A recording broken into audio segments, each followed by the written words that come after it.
اعوذ باللہ من الشیطان الرجیم۔ چلو بچوں، آج میں آپ کو آدھی موت کا دوسرا پارٹ سناتا ہوں۔ وہ کپڑے پہنے ہوئے ہی تھے کہ کسی نے ان کے منہ پر صابن لگا دیا۔ اسی وقت وہ ہوش میں آ گئے، پھر چیختے اور آنکھیں ملتے ہوئے اٹھ بیٹھے۔ میری آنکھوں میں مرچیں کس نے ڈالی ہیں؟ انہیں زندہ ہوتے دیکھ کر قریب کھڑے کمزور دل افراد ڈر گئے۔ عورتوں نے اپنی چپلوں کی بھی پرواہ نہ کی اور چیختی چلاتی بھاگنے لگی۔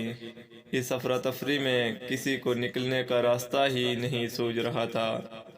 کچھ عورتیں کمروں میں گھس گئیں اور کچھ باہر ہی رہ گئیں اور دروازہ بند ہو گیا۔ دوسری عورتوں نے دروازہ پیٹنا شروع کر دیا کہ ہمیں بھی تو اندر آنے دو، لیکن اندر والی عورتوں نے ڈر کے مارے دروازہ نہیں کھولا۔ شکور بھائی کے قریبی عزیز بھی سوچنے سمجھنے بغیر گھر سے نکل گئے۔ گھر کے باہر بہت سے دوسرے لوگ بھی جمع تھے۔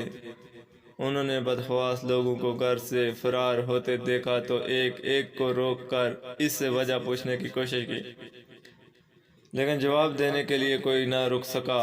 ایک آدھ نے ہمت کر کے خوف زدہ لہجے میں بھوت بھوت کہا، لیکن اتنے سے جواب سے کسی کا گزارا نہ ہو سکا۔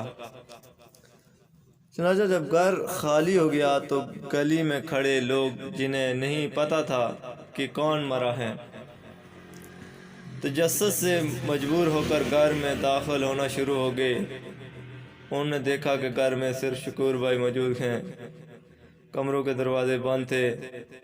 ایک دروازہ غلطی سے کسی نے باہر سے بند کر دیا تھا، جس میں ان کی اہلیہ بند ہو گئی تھیں۔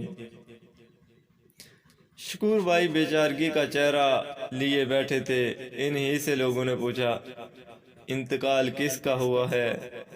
شکور بھائی چڑاکو لہجے میں بولے کہ انتقال میرا ہوا ہے۔